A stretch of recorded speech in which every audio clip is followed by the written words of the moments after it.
Quelques déchets récupérés au fond de l'île, dans le centre-ville de Strasbourg. Photo Jean-Baptiste Gernet, page Facebook. Avec près de 300 participants, la grande opération de nettoyage des rives et du lit de l'île initiée par Alsace Nature dans le centre de Strasbourg a été un franc succès populaire, samedi après-midi, sur les bords et dans le canal.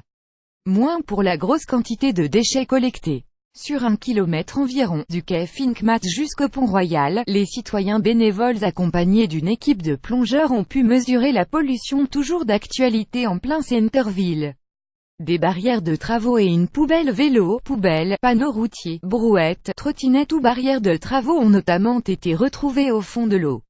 Au sol, on a aussi ramassé beaucoup de mégots, papier, emballages et sacs, bouteilles plastiques ou canettes métalliques. Hugo Merel, du groupe jeune de l'association écologiste, plus grand que à lire aussi Strasbourg, une grande opération de nettoyage et de collecte de déchets qui traînent au fond de l'Éan. Dans un post Facebook publié dimanche soir sur l'événement, Alsace Nature a ainsi précisément parlé de 70 bouteilles de verre, 60 en plastique ou encore 5500 mégots retrouvés.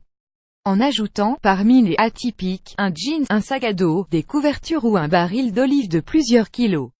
Le plastique, une menace pour la planète et la santé. En marge de la collecte, leur partenaire de Zéro Déchet Strasbourg, organisateur d'un ramassage au plan d'eau de la Ballastière un peu plus tôt, en a profité pour tenir sur une conférence sur la menace plastique, au Shadok dimanche.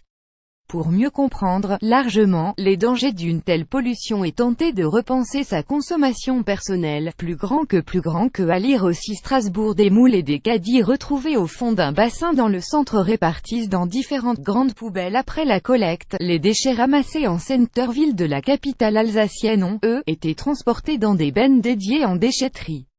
Après cette grande collecte, d'autres opérations pourraient suivre. C'est que les canaux nombreux, à Strasbourg.